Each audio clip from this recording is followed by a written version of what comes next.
I wanted to share those examples because that is the kind of partnership that we must have in order to ensure that every potential voter votes by November 3rd, 2020. And someone said, oh, that's not real. But we are a faith people. We are people that believe mustard seed faith is all we need. And that mustard seed faith is being called right now more than any other time. Yes, we have the challenge of the coronavirus pandemic, but we also have the challenge of the corruption, discrimination, and racism pandemic. It is one that we have had for much longer than coronavirus. And until we address it, it will affect everything. In fact, we're already seeing how it's affecting us in the coronavirus, not only detection, but in what is happening already with the treatment trials. We must absolutely do something. What are the issues that we have?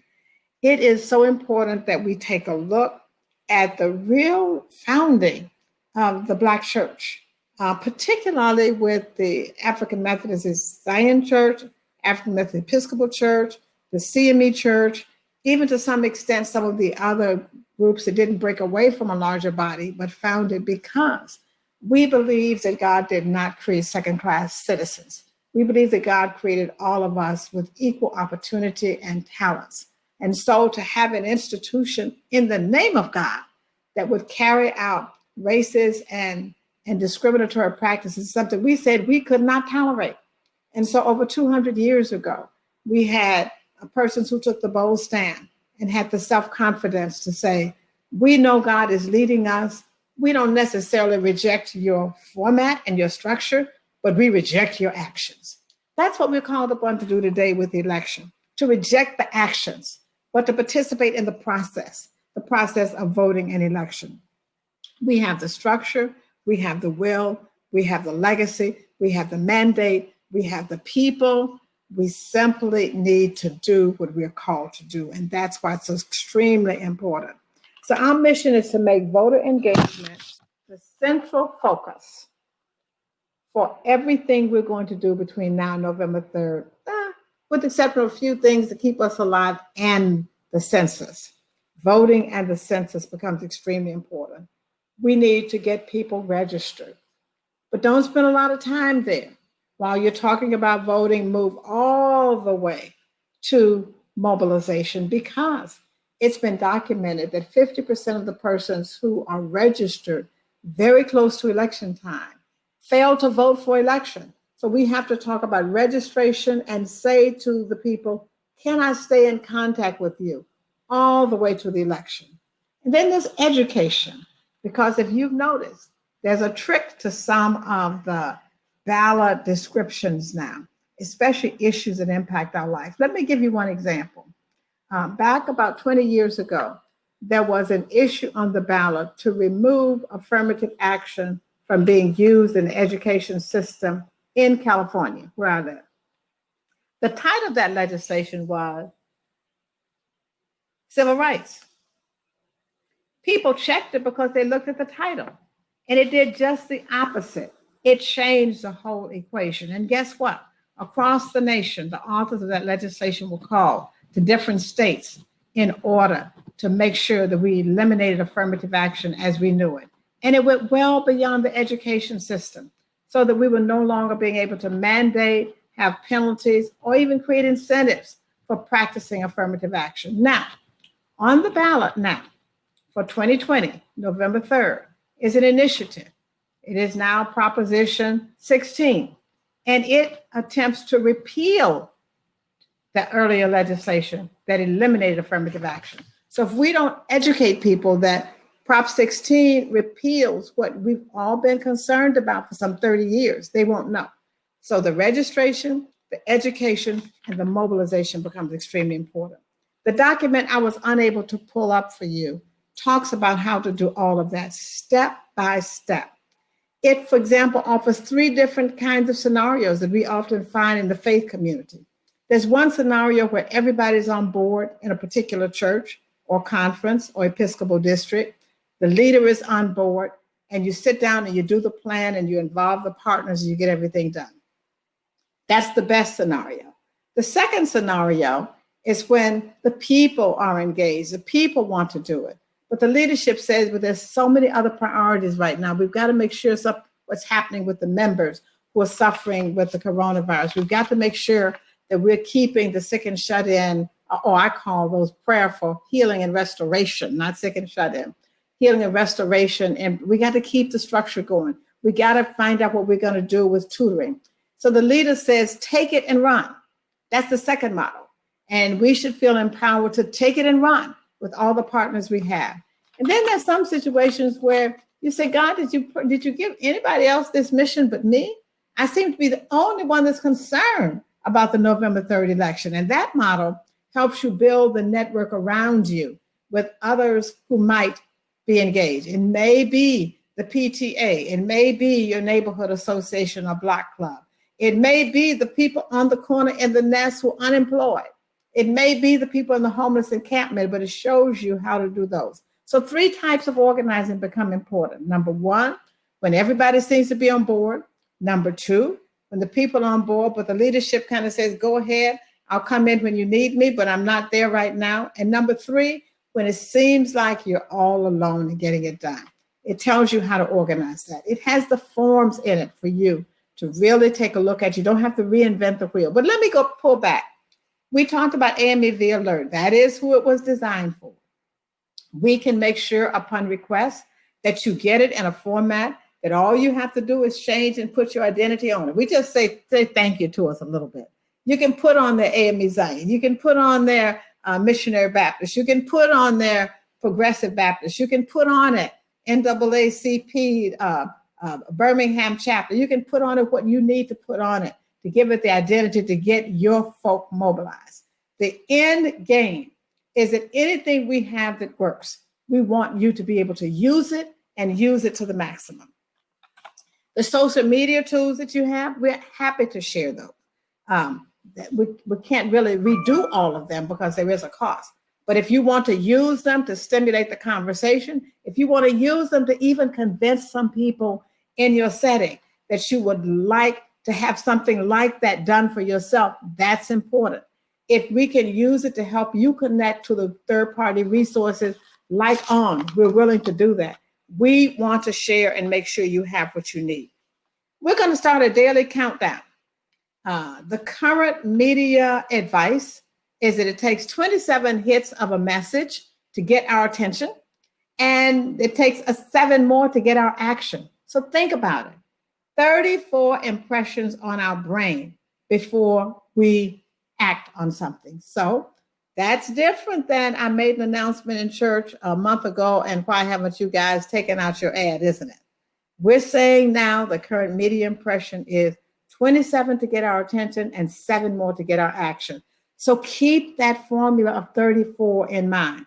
And we have, when we set in place the countdown. So 60 days out from the election that's coming soon, we're going to start a daily countdown, and we'll be happy to share it. The daily countdown has a message that connects to the election and an action that we can do every day. So it's suggesting that every day this must be a high priority for us. Extremely important. So that countdown will start. You can start your own countdown. You can take the same messaging and send it to your network, the people you e-blast with, the people your Facebook. We don't care if it's repeated over and over and over again, because guess what? 27 times to get attention and 7 more to get action. That's what's important. We're also going to make sure, and hope you will, that there is a intercessory prayer group. We know the power of prayer, and covering us when we're out is extremely important. Covering those who are sitting back, phone banking and texting is extremely important.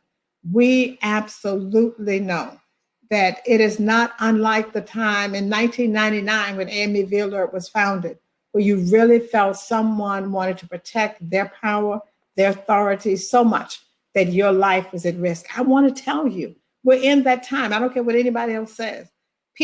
Power does not seed by itself. And we are challenging people who are using unvetted power. And so we have to be covered in prayer. So make sure you have that intercessory prayer group. In the book is also very carefully vetted and legally confirmed list of do's and don'ts for churches, for faith organizations. Now, we spent a lot of time talking about what we can do, what we can't do, but most often we talk about what we cannot do. The do's and don'ts let us know how much freedom we have to be advocates, how much freedom we have to participate in the process if we understand and do it right. For example, how many times you heard someone say, well, we can't have that person come to our church and talk about their election because we got to be nonpartisan. That's not a good interpretation of the request to come. You can actually invite that candidate to come and talk about Proposition 16 that initiates affirmative action. Now, if we invite that person to come, well, then we can invite the other side to come and talk about why Proposition 16 is not a good idea. Now, you don't have to invite them at the same time. You can make sure that the position you support gets the first invitation, and you're sure they can be present before you invite the second one. You invite the second one. That's what the law requires. Is that trickery? No. Is that strategic? Yes. For any particular that impacts the quality of life and the quality of mission and ministry for the church, we can advocate for that issue. For example, if there was a matter on the ballot that said churches will no longer be able to open their buildings until they have completely painted the outside, inside, put in new pews, new flooring, completely air conditioned, because that's what we believe keeps them safe from the coronavirus. That effectively means we probably won't go back in for many of us. We can actually advocate against that because it affects the ability of the church to do its work. We can actually advocate for our own survival and to make sure that everyone understands what this piece of legislation would do to this institution that we believe serves the people in a powerful way. We can do that when you look at the do's and don'ts. Guess what? You can actually take your membership roll and offer it to the candidates who are running for office at a fee. Most of us don't want to share a membership roll, even to invite someone next door to a rally. But you can actually do that. You can actually rent space in the facilities for offices, for phone banking, as long as every candidate for an office also gets that invitation. And the fee is equitable for all. There is so much we can do. Read the toolkit. Use the toolkit to show people. And if they say you don't know what you're talking about, we have the reference there. You can actually show them that it's People for the American Way that is available and has vetted this list. And guess what? People of American Way is one of those other resources that is willing to work with every organization that is trying to mobilize the vote. You can call their offices. They will put someone online to explain to you why the do's and don'ts are correct. And they will help you plead your case where you need to. Extremely important. Also want to share with you how important it is that we not only see ourselves as getting out the vote and the people we target in our program, but that we not ignore the network of people around us, our friends and family, our neighbors, who we know are pretty tepid about engaging. Adopt at least 10 people, at least 10, and keep those 10 people on your short dial for daily checking up on them, for making sure they get the countdown, for making sure they don't miss any deadline. And let me stop the pause. The deadlines for registering to vote, the deadlines for obtaining the absentee ballot, all of those deadlines are also on the website where you can download the toolkit. So you can click and it say register, and you can register anywhere in the United States. You can click where you can get information for polling places and get the polling places as much as we know now, because we know strange things are happening with polling places. So that means we have to go back frequently. Remember those 27+7 hits, because things are changing in every jurisdiction, and we're calling that what it is, voter suppression. But let's get back to the 10. It's almost a part of our structure. Our class leader system says what? The class leader shall have no more than 10. That's deemed to be a good number of people that you can keep track of from now until election day to make sure that they vote. Now, the mothers and grandmothers and women on this call, we know how to gather people in so that they are so uncomfortable if they're not doing what we ask them to do until they just almost want to just end it all. That's the kind of nuisance we need to be. We need to be that good nuisance that reminds them there is nothing more important than not only responding to us, but to adopt their own 10. And so it becomes our 10, adopt another 10, they adopt another 10. And before long, we have touched and blanketed every potential voter. Extremely important. Why is this important? Not just the head of the ticket. Absolutely, we need to change who lives in the White House. We need to go in and exercise it. I'm sure there are demons there. I didn't say that, y'all, but we need to do that. We need to be proud of the fact that we are going to have the first woman of color who can be vice president in the 220 plus years of this country, finally recognizing how brilliant we are, how committed we are, how we have handled tough situations without resources. That's important. But down the line, there's so much else that's important. Earlier today, there was a discussion about the Electoral College. We need to understand there are 538 people in Electoral College. Some are appointed, some are elected, and they, in fact, can essentially veto our voting. So we need to be really, really clear what is happening in the target states for the Electoral College. It takes 270 Electoral College votes to win. I don't know where we're from, but even if you don't live there, if you can influence the vote in those places where your family and friends are, please do that. Pennsylvania is at the top of the list. They have 20 such votes. North Carolina, where there's so much voter suppression going on, has 15. Michigan has 10. Wisconsin has 10. Arizona has 11. Georgia has 16. Those are ones where we believe there's sufficient people of color, most African American, who we can impact their vote and therefore impact the Electoral College vote. Now, the Electoral College was put in place just in case the people made a really bad mistake, then the people who felt they knew better could correct it. In fact, someone said the Electoral College is there in case the people elected an unqualified, charismatic leader that the Electoral College could erect it. Now, we know it's already outdated because look who got elected in 2016. I don't know if we call it charismata, but I will definitely say to you, unqualified is the order of the day.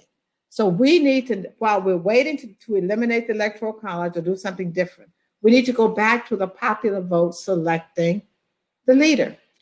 What other election at what other level do we have a body that can veto what the people say? Nowhere. So whatever purpose the Electoral College served when this country was founded, I don't know about you, but I think that purpose is over. So remember those states, and we will try to get that information to you, and it's in the toolkit. Pennsylvania, North Carolina, Michigan, Wisconsin, Arizona, and Georgia. But if we're not in those states, do not fret. Continue to make sure we get people out. There are target states where we believe that if Black voters turn out, it will make a difference. And you'll be surprised. Some of these states are not in the historic South. Pennsylvania comes up again. North Carolina comes up again. Michigan and Wisconsin comes up again. And then there is Georgia. And then there is Florida, my birth state. Those are very important. We believe the Black vote turnout will change the outcome of the election in those states. And that, therefore, the outcome of the Electoral College vote.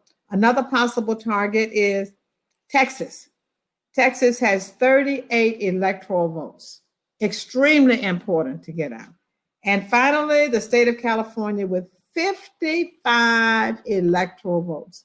Now, people say, don't worry about California. We got it, but we should never take any region for granted. We also want to point out how many of us are offering ourselves for public service. And as we offer ourselves for public service, if the family doesn't come out to support us, it's unlikely that we're going to get that opportunity. Remember those who ran for election after Reconstruction. It was only 2 or 3 sessions before this country started trying to eliminate them, finding them guilty of treason and other things. In the AME Church, we had Bishop Kane. They tried to eliminate him, but he was outspoken and would not be silenced, would not be muted about what was wrong. We are back in that Reconstruction era now, where we need people who will not be silenced, will not be muted. Right now, we are so excited about the 55 members of the Congressional Black Caucus who self-identify as being Black. But unless we are counted in the census and unless we vote, we will be lamenting that those 55 members of Congress will not be there, except for 2. They were up for election every 2 years. The House of Representatives has to be elected or re-elected every 2 years. We know we're losing Kamala because she's going to be vice president, right? So we'll need to elect a new senator who looks like us. And then there's Cory Booker. And then there's some people who are running that we want to help them get to the Senate. So for example, there are 3 people who self-identify as Black who are running for the U.S. Senate. Now we know there are only 3 other people in the history of this country who served in the U.S. Senate. We can no longer allow that to be an elite house. We have Reverend Warnock from Georgia, who is running for the U.S. Senate. We have Jamie Harrison from South Carolina, who's running for the U.S. Senate. And someone they consider a long shot, but we major in long shots, Mike Epstein from Mississippi. So what? We can actually go up by 3 if we mobilize the vote and get out. Now remember, we talked about Georgia as being one of those target states. If Blacks go out, it will make a difference, right? Let's remember that. Very, very important.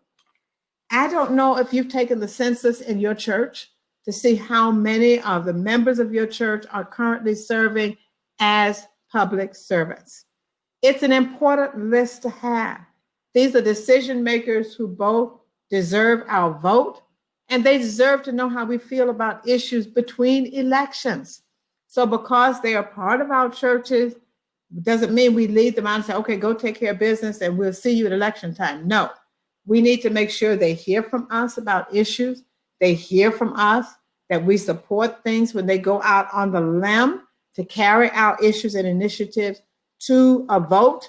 We need to be there to testify before the legislature. We need to be there to be at hearings. We need to make that happen. I'm proud to say that there are 5 members of Congress who have self-identified as members of the AME Church. Take the time to find out who your members are. Let them know that you're concerned about how they're doing and how you can support them. Advocacy is something that the historic Black church does. And let me give you an example. When the Affordable Care Act was at its roughest point, when they were saying it was not going to pass and it was awful, you remember now there was no control of either house at that point. It was absolutely terrible. Congressman James Kleinberg, and let me give you the AME list. Congressman James Kleinberg, Alcee Hastings, Gregory Meeks, Terry Sewell, and Val Demings.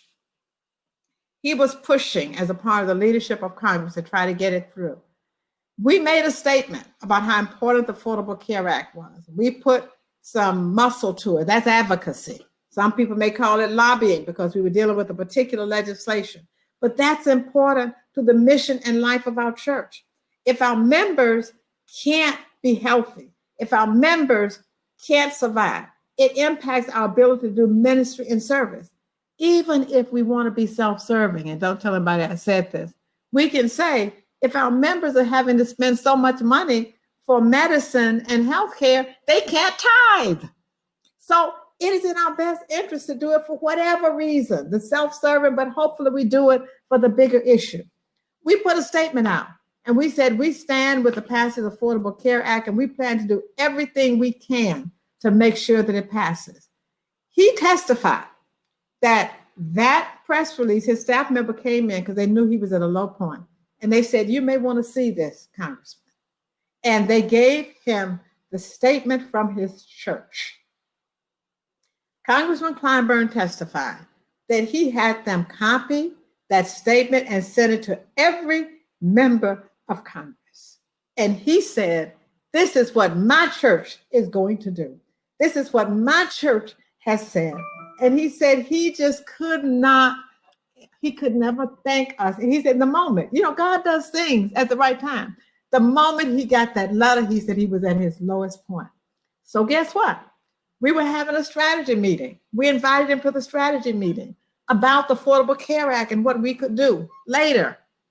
His scheduler said, I'm sorry, the congressman can't come. He's on the floor. He can't be excused from the floor. The congressman found out that that's what they had said. We were on the strategy call saying, we're so sorry, Congressman Kleinberg is unable to be here. They've been called to a session. The Democrats don't control when sessions are called. And he said, Congressman Kleinberg on, I've gotten excused from the floor. I could not have my church meet without coming to say thank you. So I say that because it is a continuing and ongoing partnership. What we do now to be sure the right people are elected impacts what happens once they are elected, how we're called to support them and how they support the right issues.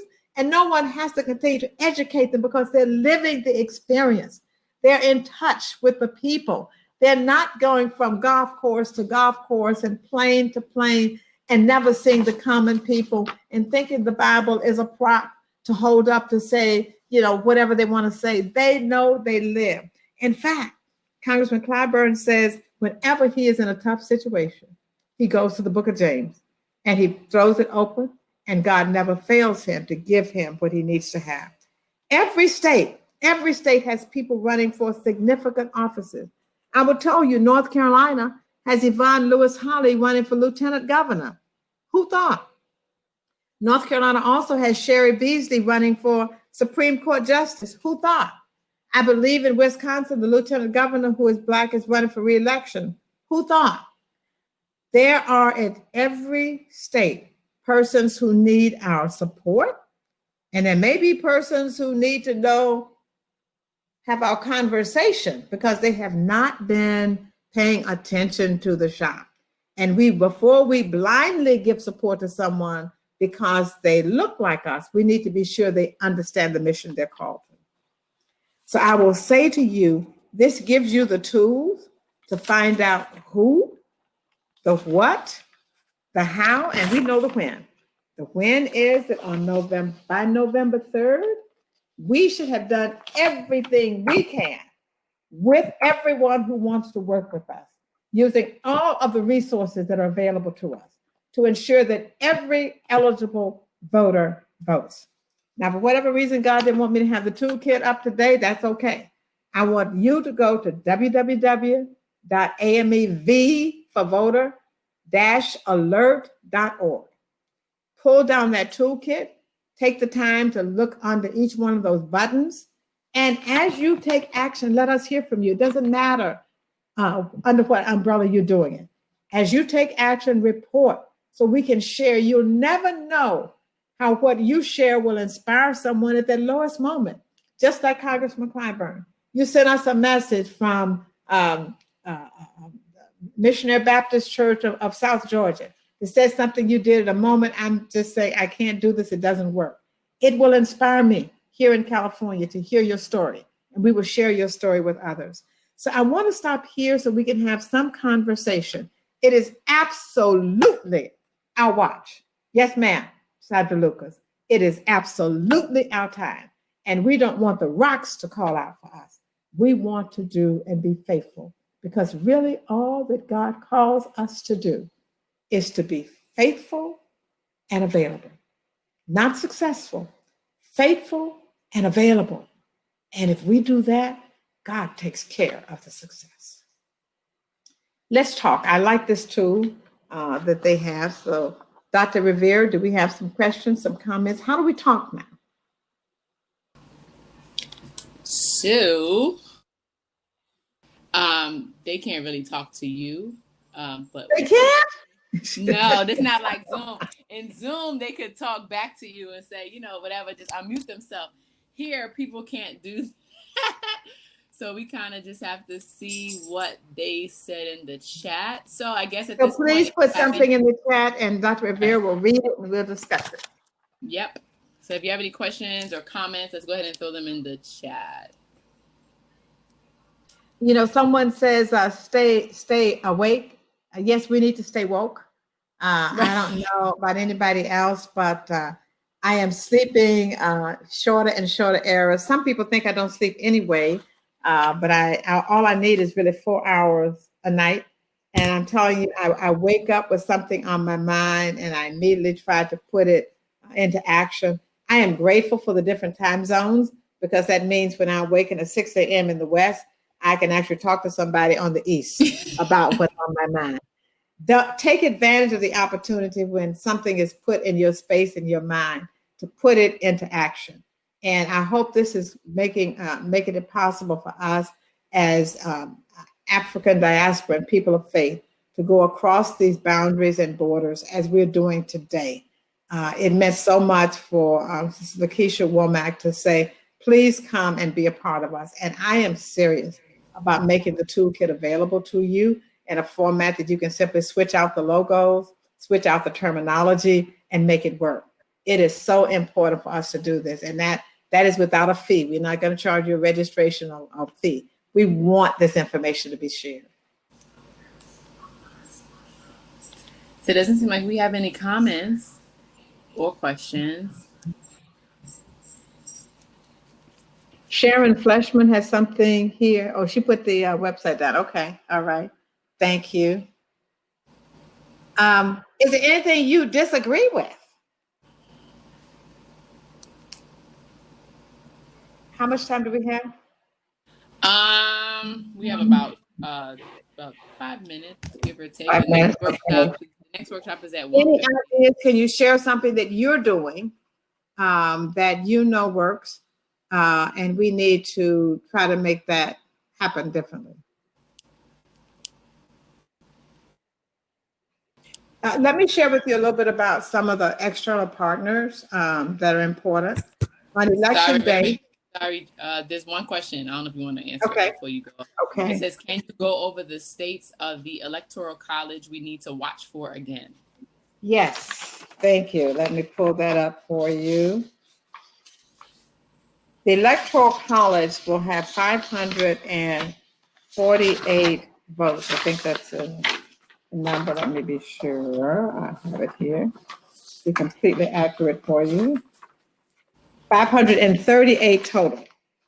And those people who are students of the Electoral College have identified the target states where we should try to ensure that we get 270 electoral votes to win. Now, that doesn't mean that we want to ignore the others. And if anyone here happens to know an Electoral College voter, please take the time to have that person come and educate you virtually or in some kind of setting that we understand the importance of it. So the next election, we have more Electoral College voters than we have at this time. Pennsylvania has 20. North Carolina has 15. Michigan has 16. Georgia has 16. Arizona has 11. And Wisconsin has 10. So that's one where they believe globally the Electoral College votes. Now, let me give you the Black target states for turnout. So that's Electoral College votes. If we can control the Electoral College votes there, they believe that given the pattern of things, we will have a good chance of winning the popular and the Electoral College vote. And remember, in 2016, the person who ended up being president did not win the popular vote. They got the electoral vote, but not the popular. So their target states for Black turnout, let me give you those. But we need to make sure people go to the poll in large numbers. Pennsylvania, again. North Carolina, again. Michigan, again. Wisconsin, again. Virginia. Georgia, and Florida. These are states where they believe the Black vote can actually impact what happens to the Electoral College vote as well as the outcome in the popular vote. And let me say, what happens on the East Coast and Eastern Standard Time, despite what they say, despite exit polls, impacts what we do. We're still making a decision to vote on election day when the polls are closed on the East. So hearing what the turnout has been, feeling the energy, knowing the commitment is extremely important. It has been documented. Some people have decided not to vote because the exit polls said it was over and people were talking negatively about an issue someone cared about. So ensure that we get that vote. We should not forget Texas is a possible target for Blacks, and we should not forget California. A little secret about California. Percentage-wise, Blacks are smaller in representation, but in actual numbers of voters, there are more African-American voters in the state of California than there are in the state of Mississippi or Louisiana or Alabama. And that's a shocker. So there aren't as many of us compared to the rest of the population, but our numbers are here. And that inspires us to continue doing what we need to do. I hope that answers the question about the Electoral College vote and getting the vote out. Is there another question? No other questions. Okay. Well, did I confuse people? I mean, I've just never had this kind of solid group here. Did you got get a it? lot of feedback. It's just not so many questions. I know one person target Pennsylvania because of the 20 electoral votes in Pennsylvania. Say that again. Somebody has said to target Pennsylvania because there's 20 electoral votes. Yes, I think Pennsylvania was at the top, top of the list for the electoral vote. And we remember what happened last time. We were cliffhanging around Pennsylvania, and they tried to say that the fact that no one campaigned in Michigan caused us to lose Michigan. But that was considered one of those swing states that, had we gotten it, would have changed the paradigm. So remember the people who are trying to go to the Senate.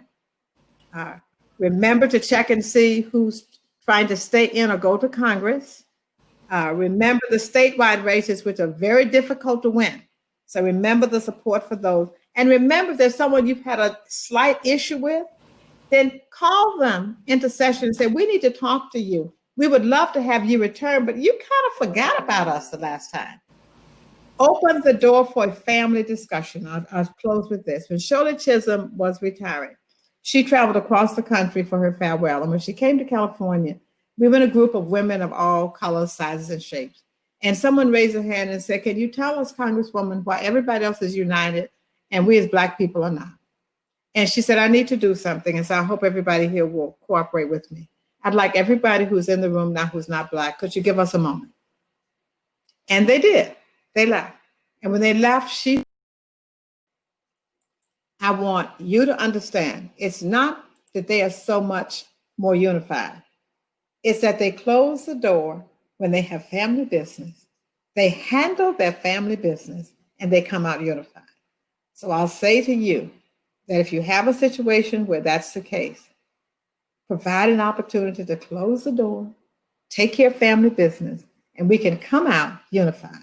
Because I promise you, there's a much heavier lift to teach someone everything that they might need to know to represent the Black community, and to have someone who at least has gone through the experience, who has lived it, who is it, and all we have to do is to try to keep them honest. Now, don't ask me about Clarence Thomas and other people. I don't know where they are. I'm going to take away their Black card, but we have to keep that door open because there is a temptation to be silent in the face of adversity. And they need to know always that we're not only watching, but we're ready to come and support at the right time. So I hope to hear from you. My email address, my phone number I need to give to. Okay. And I'll put this in. About 1 minute while you're doing that, there's one more question. I know that we had some technical difficulties in the next workshop at 1:15, But if you can kind of really briefly explain, somebody has a question, can you speak more to the electoral vote process? So I don't know if you can do that in a minute or. I don't know if I can do it in a minute because we have to start back with how the electors are selected, and it's different in every state and jurisdiction. So if you will go to the toolkit, there's a whole section there that deals with the process. So I think we would want to tailor it to where you are. And it may be something I don't have as much information about without the toolkit. And so please feel free to use the phone number and the email address. AOL is my preferable, but Gmail does work. So please reach out. I'm happy to work with you. I'm happy to send someone to do a session with the toolkit if you need it, or I can come myself if I'm available. You can tell this is not something I take lightly. My father was one of the leaders in the Tallahassee bus boycott that most people don't know about in 1955, simultaneous with the Montgomery bus boycott. So God not only gave me this as my calling, but he put me in the right family so that I would be trained from early years to do this. And so at an early age, 8 or 9, I had to learn to deal with crosses on the lawn and hostile calls and all of those things. And so for me now, this is a continuation not only of the legacy of my father and mother, but the legacy of African Methodism, where God so aptly planted our family.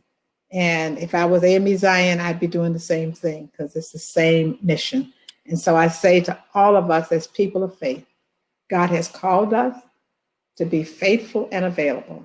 The success is in God's hands.